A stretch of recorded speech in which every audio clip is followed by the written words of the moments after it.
Hi there, it's Lianne Phillipson coming to you from Sprout Right headquarters. How are you doing today?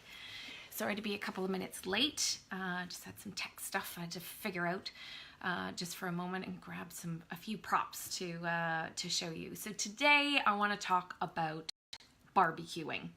Here in Toronto today, it's rainy and dreary, and it's going to make my grass grow longer, but it's going to look better for my backyard barbecues that I'm going to have during the summer. So I've been using my barbecue for the past couple of weeks actually, and it is really nice as the weather gets better to get outside and be cooking, and I smell what the neighbors are doing and all of those kind of things. So at some point I will share with you in a video one of my favorite barbecue recipes, which actually are coconut curry mussels. And I've been making this recipe forever. It's so fast and so simple and so impressive to barbecue mussels, and everybody loves it. You have to have so much bread around to be able to mop everything up because it is just so incredibly delicious. So it is a crowd pleaser. Even people that don't normally like mussels, I've made this before and they have just inhaled them. So let's talk a little bit about a barbecue. So you can do your charcoal barbecues, which I find just take a really long time. It gives you a beautiful taste, a beautiful flavor, but it's great. And also I've got a little barbecue that I can, it's portable, so I can take it with me and then fire it up wherever I happen to be. So that's a really fun thing to do. And then I also have a smaller propane gas barbecue, which I treat quite a bit like an oven, so I can cook anything in it. These barbecue mussels that I talk about can also be cooked on the stovetop and in the oven. So you just have to kind of think outside the box, but on the barbecue, it's pretty cool. And like I said, I will promise you that I will do a video of how to do those because it is just a delicious and incredible dish that you can make. So barbecuing is fast, it's easy. Can it be not so healthy? Of course. If you burn anything to a cinder and it's got that black on it, that is carcinogenic, so it's not a great thing. So make sure that you know how to use your barbecue. Have it on super high, have it on do direct heating, which is when you have the burner right underneath what you're cooking. And then also there's indirect heating where it's more like an oven, and then you can have something off to the side where the burner's not on, but over here you're cooking away, with your steak on it, with your chicken on it, with your skewers on it, with your veggie skewers on it, or whatever it happens to be. It's on direct heating. So just trying to make sure that there's not so much oil to flare up and burn and create anything black is really the healthiest way forward. But you've got those dials on the barbecue, which you don't have on a charcoal one, other than hot spots, and you can move your food around the barbecue, but making sure that it's not too crazy high, burn everything off, make it really clean, and then turn it back down again a little bit. So it's like a fast fry in a wok versus a different kind of fry going on just in in some sort of pan or whatever that looks like. So one of my favorite things that I have been barbecuing a lot more lately, and I kind of go through different phases, is the beautiful Portobello mushroom. So this can also be cooked in the oven as well as on the barbecue. But what I do is clean this little guy up, just chop this off, and then I have this amazing herby oil. So there's tons of herbs in this. I actually buy this every year from the One of a Kind show, but you can make your own. Just get an oil and put a whole bunch of herbs in it. This one has garlic and lemon peel and all sorts of things in it. So I use this regularly. And then my favorite is balsamic vinegar. I do also have some flavor balsamic vinegars, but it doesn't take much, and you just drizzle everything on the inside of these little furry things. Of course, add in some garlic. You can do things like actually chop the garlic so that it's pieces more like sunflower seeds, so they're kind of like this. And then those things you can stick in between here, which are just delicious. But the balsamic and the oil and the salt and the pepper going into this, and then this mushroom can either go on the top rack of the barbecue or on the bottom of the barbecue. fabulous for vegetarian friends that are coming over. They can put this into a bun if you want, if you were doing burgers. But otherwise, it's just fabulous to just cut up and share and eat. All sorts of vegetables can go on the barbecue. Another one, some of my favorites are asparagus. I adore asparagus on the barbecue. And then after that, you can do peppers, which are amazing. You can do carrots, which is a really funny thing. You think, oh, I'm not gonna put carrots on the barbecue. Why not? Just had a comment. Okay, so Lisa Marie is asking, if you place garlic with prepared with oil, it should be completely consumed within a month. Let me just say, see more. I've read this before. You know that I've put more dried garlic into oils and things like that. But I'd probably just want to Google that and double check. I don't think, I have had a Brazilian client actually gave me a whole jar, what they did, of garlic cloves and then oil and all sorts of crazy things. And then you actually need to leave it for at least 2 weeks before you just take out the garlic and start eating it.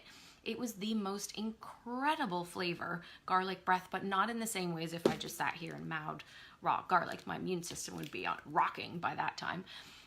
But yes, I do think that was at least about a month, but then it got a little bit too long and I wasn't too sure about consuming it after a little while. So I do think, I know Lisa Marie, I'm the same. I just adore garlic. I get it into anything. There's a dip recipe. I'm not sure if I've got it on the blog or not, but there's a goat's cheese dip recipe that I have. It's not really scientific, or it's not really specific. I should say not scientific, not really specific, but you know the logs of goat's cheese that you can get, the soft goat's cheese. Take it out, stick it in a container, take a small-ish, so probably no bigger of a clove than this one here. If you have something bigger, maybe half it.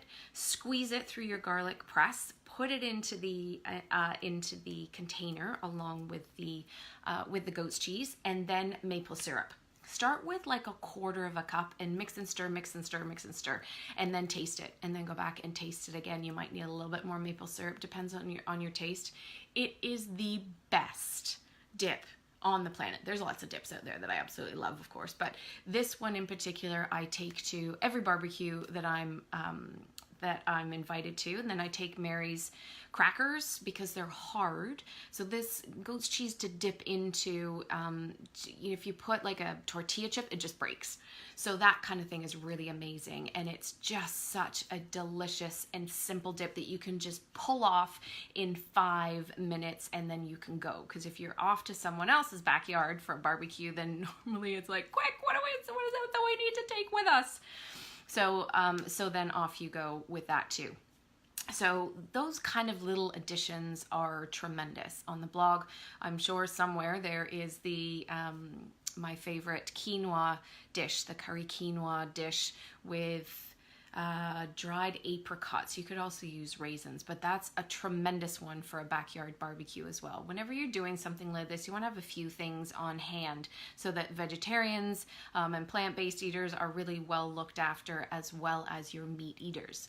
Now, moving on to the meat eaters and the veggie eaters. Last week on the Jerry Agar show, we have put out to everyone to bring me, you can put it in the comments below, or you can go to liannephillipson.com. What did I just get on my nose? Something fell out of the sky.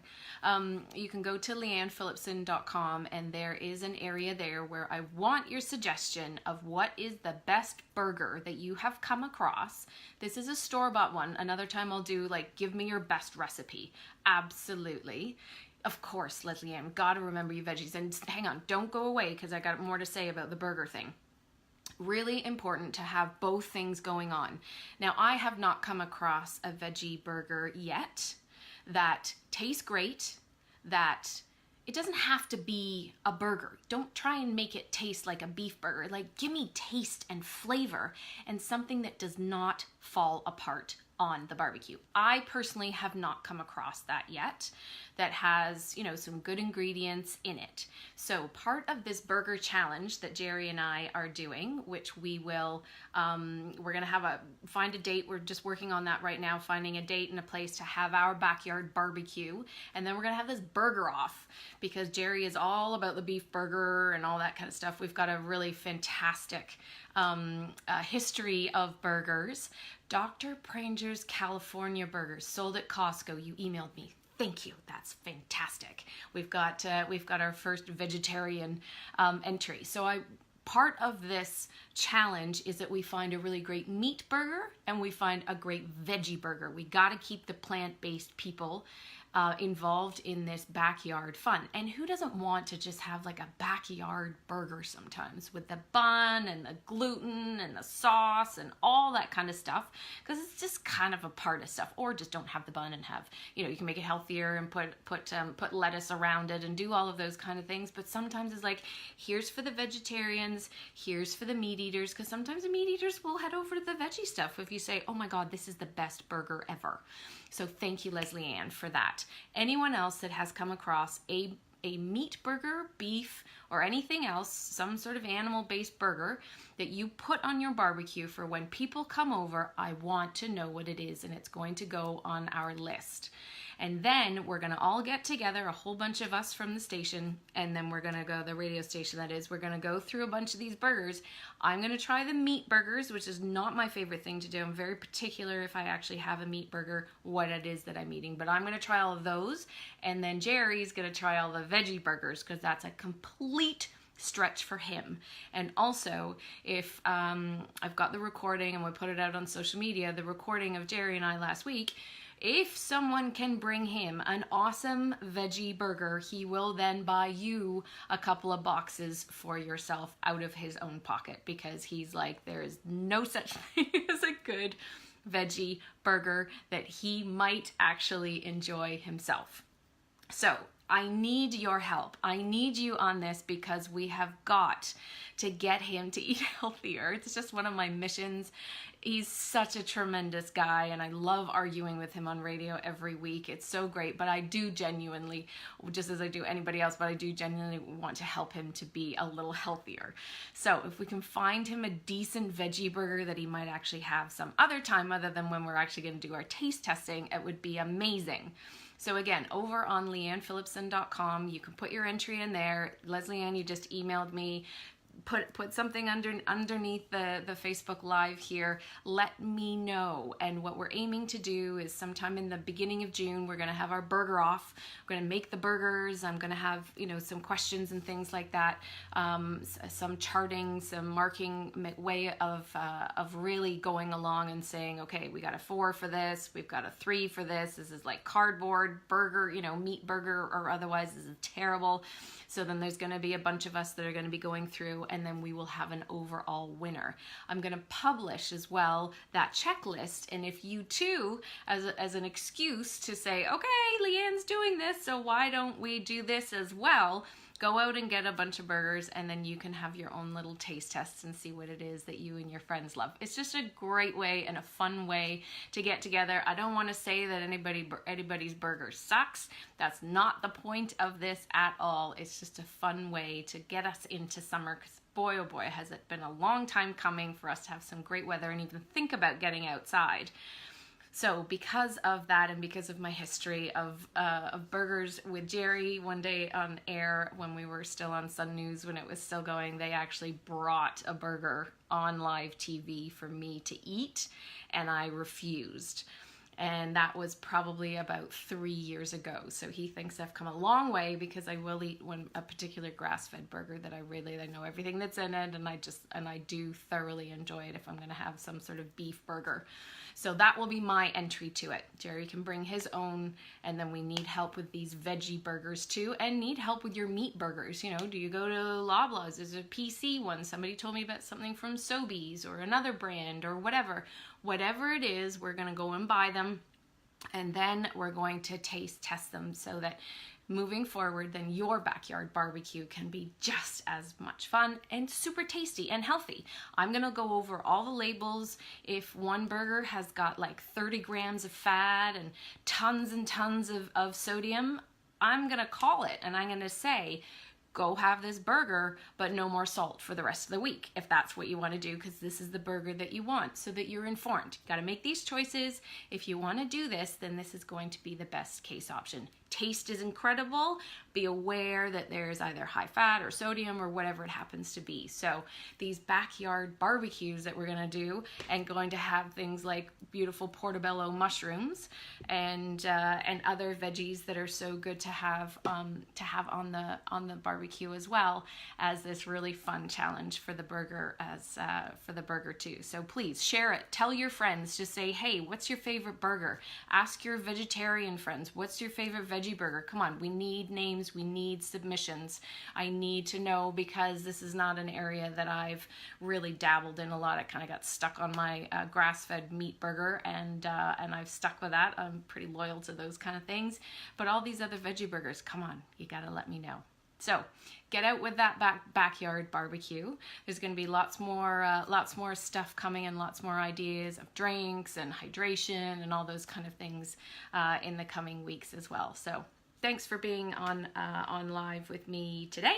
And if you've got any other barbecue suggestions, what's your favorite thing to put on the barbecue? You know, is it sausages? I've put duck sausages, lamb sausages, all sorts of things on my barbecue before, but what have you done, and where are you getting them from? Share it with us so that we all, every time we're going to have a backyard barbecue, then we know what it is that we should go and try. So thanks so much for being online, and I will see you again in a couple of weeks.